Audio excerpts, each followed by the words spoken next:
So that's a very interesting question about the environment and lifestyle on male fertility.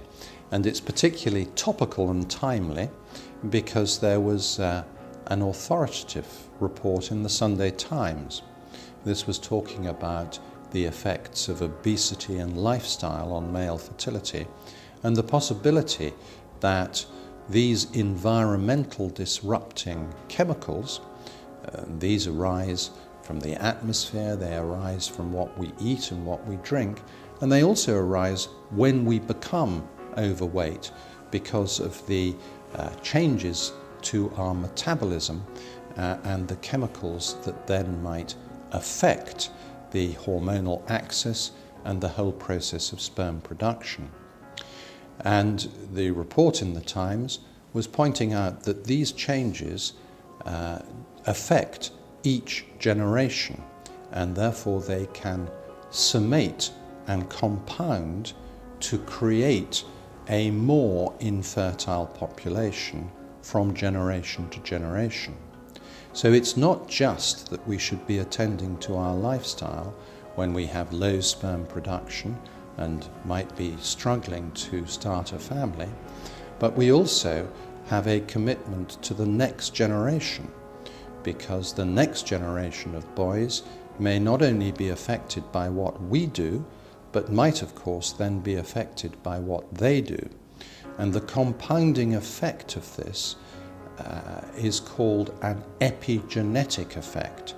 So it is not that we can find the gene that causes it, and scientists will be doubtful unless of course one can find the causative gene, but more it is a slower process with this epigenetic effect, with the endocrine disruptors and the other chemicals lying on top of the gene and disrupting the signals that the protein messengers send to those cells making the sperm.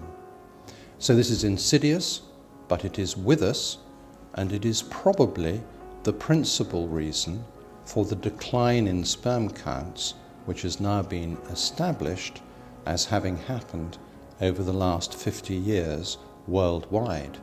Previously, it was terribly difficult to prove that sperm counts were declining because, of course, there was great regional and indeed racial variation.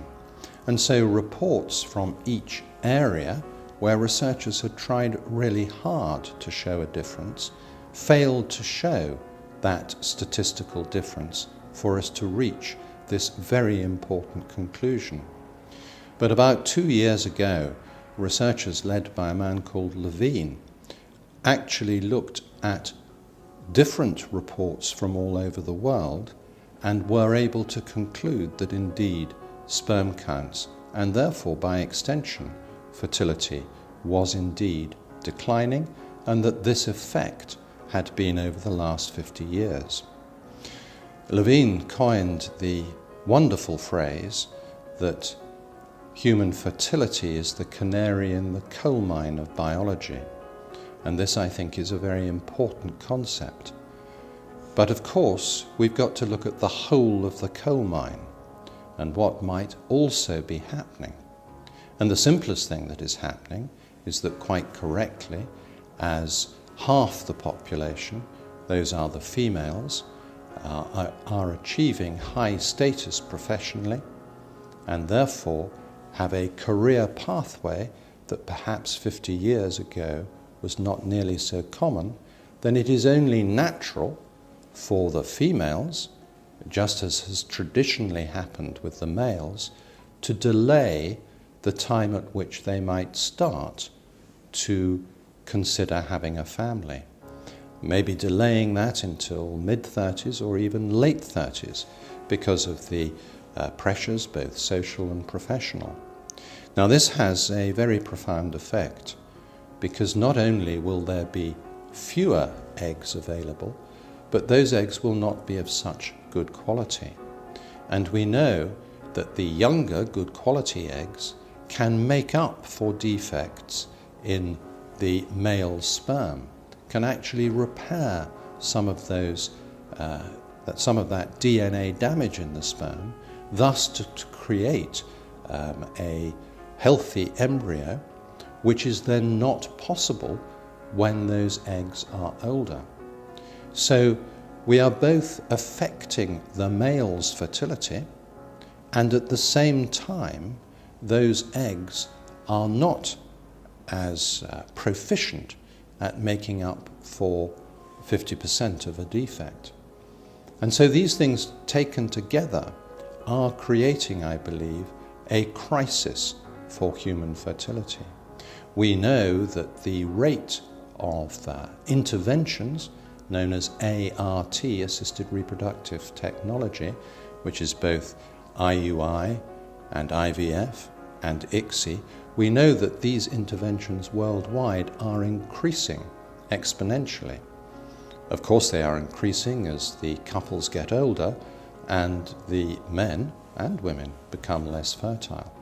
So that when the European Society collected its data worldwide in 2014, there were in fact 1.6 million cycles or interventions worldwide. Now, when we say worldwide, this isn't the whole of the world, because it's difficult to get some data from some of the large countries, particularly some of the countries in the continent of Africa, and of course China itself. So there would be worldwide more than these 1.6 million interventions. And from those interventions, there were just under 400,000 live births. This was 2014 data. So of course, although we are trying harder and harder to help couples to have a family by interventions, that data does indicate that we are not really succeeding by means of intervention alone, which makes it even more important for us to be aware of decline in male and female infertility and to try to intervene quite simply with lifestyle changes, but particularly with the awareness of age when couples are thinking of starting a family.